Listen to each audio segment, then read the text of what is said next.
Nós somos un grupo de investigación, un grupo en análisis e modelización económica, que temos varias áreas de traballo, pero basicamente todas coinciden nunha parte seminal que foi todo o que ten que ver co análisis do mercado de traballo. En concreto, ahora neste momento estamos un pouco preocupados por o tema do teletraballo desde o punto de vista global, non individualmente desde o punto de vista dos traballadores das empresas, que sabemos que un win-win non hai ningún problema, pero sí que temos que matizalo cando vemos globalmente, sobre todo globalmente pensando nas cidades, nos entornos máis urbanos. O traballador, o que nos importa é o seu nivel de vida, o seu nivel de bienestar, e con un traballo máis flexible é claramente máis feliz. Eso está máis que demostrado cada vez que se intenta facer este tipo de traballos e evaluar a flexibilidade no mercado laboral, os traballadores están plenamente de acordo e, de feito, están solicitando esas medidas continuamente. E as empresas eran reticentes algunhas, pero se están dando conta de que, efectivamente, esas medidas de flexibilidade facilitan ter maiores producións, ao final, un coste laboral por unidade máis baixo, aunque non sea o salarial. O salarial pode ser que se manteña, pero, efectivamente, reducen costes de rotación, costes de formación, os conflitos, as ausencias non xustificadas. Entón, ao final, é claramente un win-win para todos. Inicialmente, ese impacto directo tamén é positivo, porque o social non é máis que a suma das partes. Os traballadores, se están mellor, pois socialmente estaremos mellor, se as empresas están mellor, socialmente tamén estaremos mellor. Pero o que ocorre que non só, nese caso xa non só miramos o impacto directo, sino que temos que ter en consideración o impacto indirecto ou inducido destas medidas de conciliación. Póñome no exemplo do teletraballo. O impacto indirecto que é? Porque se os traballadores xa non se desplazan, se quedan na súa vivienda e non van ao centro de traballo, inmediatamente cousas que antes ocurrían, que ten que ver co perfil de consumo destos traballadores desaparecen. É dicir, que si cando se trasladaban a Santiago, facían a compra no supermercado en Santiago, acudían a unha cafetería en Santiago, había un alquiler dunha oficina en Santiago, por suposto, se teñan que dar a comer, había unha comida nun restaurante, eso deixa de producirse. Esos son impactos indirectos dunha medida de conciliación que individualmente é clarísimamente positiva, pero que ahora temos que analizar en cales pode ter estes efectos indirectos sobre o conxunto da actividade en Santiago, porque unha vez que estes traballadores, no caso de Santiago, que ademais o que é a mobilidade do traballo é moi importante, a población flotante é moi importante, se deixa de acudir, habrá sectores da economía de Santiago, do Concello de Santiago, que empezarán a ver reducida a súa demanda. Tamén había que ter en conta o impacto inducido, é dicir, se realmente os traballadores que reciben estas rentas salariales das empresas que están en Santiago xa non viven en Santiago, van a facer su consumo fora de Santiago. Pois temos que analizar con cuidado todas estas medidas e que alternativas temos de desenvolvemento, porque pode ocurrir eso ou pode que efectivamente, en vez de perder todos estos efectos indirectos inducidos, a cidade os gañe porque efectivamente é capaz de atraer a estos traballadores que antes vivían fora a vivir dentro da cidade e iso significaría que toda esta renta inducida e indirecta se mantendría.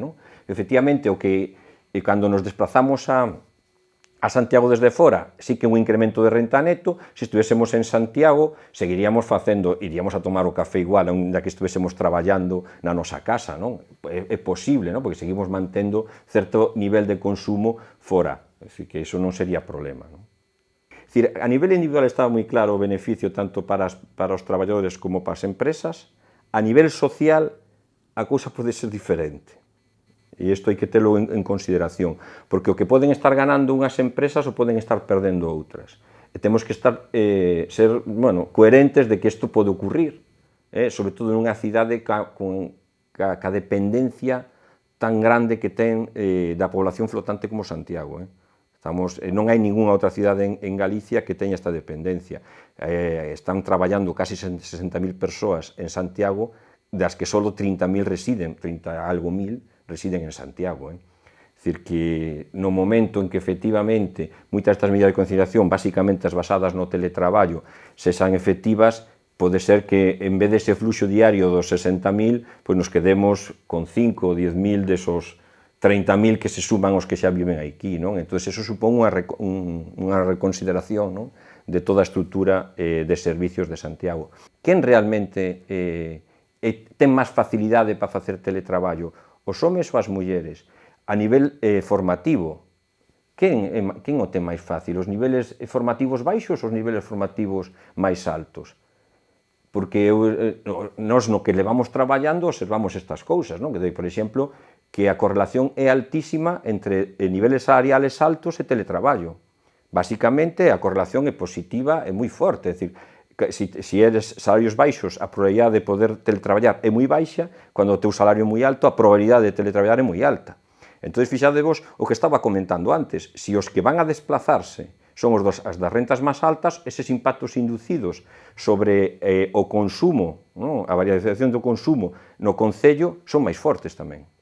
É dicir, os que vamos a desplazar non son todos os traballadores por igual, isto tamén temos que analizalo, é un efecto distributivo importante. Non? Nun contexto onde o teletraballo vai se xeralizar, é dicir, non vai ser esta novedade que tivemos con este experimento natural da pandemia, temos que recapacitar sobre como deben de actuar os concellos, as grandes cidades, que xa non deben de competir tanto na localización das empresas, non? Das industrias, cos seus polígonos industriais, que sigue sendo importante, sino que teñen que pensar en competir por o talento, non? Ser capaces de atraer traballadores que poden estar traballando na cidade ou poden estar traballando en calquera outra cidade do mundo, poden estar traballando en Madrid ou en Londres, facendo ese teletraballo para as súas empresas, pero vivindo en Santiago. Non? Eso, ademais, ten unha externalidade positiva. Non? Se conseguimos atraer ese talento que está convivindo co resto de traballadores de Santiago, vai acabar tendo novas iniciativas no noso contexto. Non? Entón,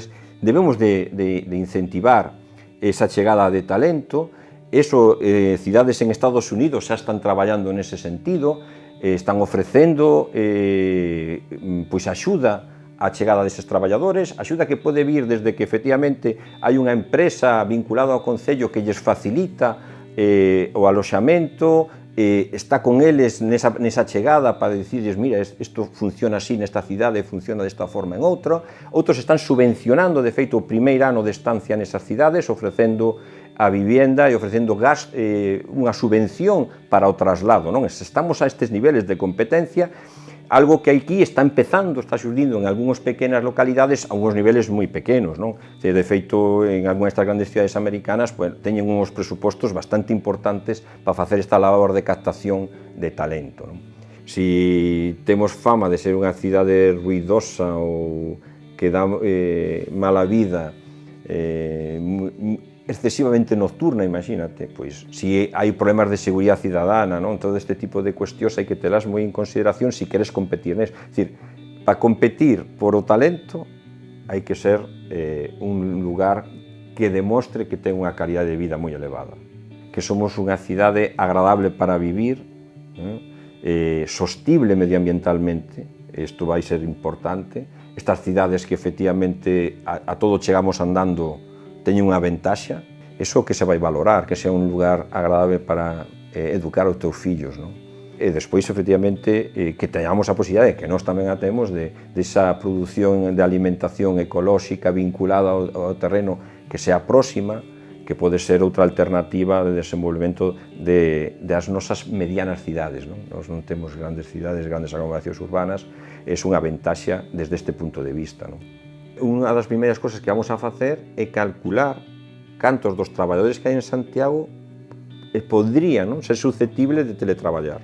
Podemos chegar a ese 36%. Iso é unha cifra moi importante. Esa cifra significa un impacto tremendo sobre as cafeterías, os restaurantes das zonas onde esta xente estaba traballando, un impacto tremendo sobre os alquileres, todo o mercado inmobiliario vinculado aí, porque é dicir, non se ha notado tanto hasta agora, por qué? Porque as oficinas de moitas das empresas siguieron mantendo o espacio porque había que ter máis espacio, en que tivésemos menos traballadores, mantivemos o espacio en moitas oficinas, porque era o que nos estaban dicindo, que teníamos que guardar moito espacio entre traballadores. Pero seguramente, se isto sigue así, moitas destas empresas van a reducir o espacio ou incluso anulalo, non? Co cual, o mercado inmobiliario, sobre todo de oficinas en determinadas zonas en áreas urbanas, vai verse moi afectado. Entón, temos restauración, as cafeterías, o mercado inmobiliario, e despois todo o que ten que ver co transporte. E, sobre todo, eso ten unha repercusión indirecta que cando o transporte público non se usa, se tende a decir que hai que pechalo, non? A outra gran pata en Santiago é o estudio, non? É a universidade, non? Se a universidade deixara de ser presencial, pois tamén teríamos un problema gravísimo para a sostenibilidade da cidade, non? A poboación equivalente de estudiantes triplica, cuatriplica a poboación equivalente de turistas. A universidade ten que ser presencial, non? Pois estaríamos perdendo a identidade da propia universidade, non? Que podemos ter máis dun problema, non? Vinculado a eso nunha cidade de tipo Santiago, se non estamos planificando adecuadamente isto. No fondo, que temos que intentar que esa xente que non vive aquí, pois acabe vivindo aquí, non? Que a mellor, pois efectivamente, nos damos conta de que esta posibilidade do teletraballo pois non é tan positiva, aunque, bueno, a tendencia é clara, non? É dicir, que eu creo que para os próximos anos o que veremos é incrementar o traballo en remoto en donde é relativamente fácil. É dicir, a presencialidade é importante por todo ese efecto indirecto e inducido que ten tamén, non? É dicir, pero, bueno, temos que intentar que se non veñan a traballar, que veñan a disfrutar da cidade. Pero, se non, efectivamente, hai toda unha estrutura que vai sufrir considerablemente. E, ademais, no caso de Santiago, todo o comercio local. Todo o comercio local está dimensionado non para a población que reside en Santiago, sino para a población que recibe de toda a comarca, non? E estamos intentando traballar nese sentido, para que, vendo os problemas, teñamos a posibilidade primeiro definilos, despois cuantificalos e despois ver como plantexamos medidas que debemos evaluar para ver se efectivamente vamos na dirección correcta ou non.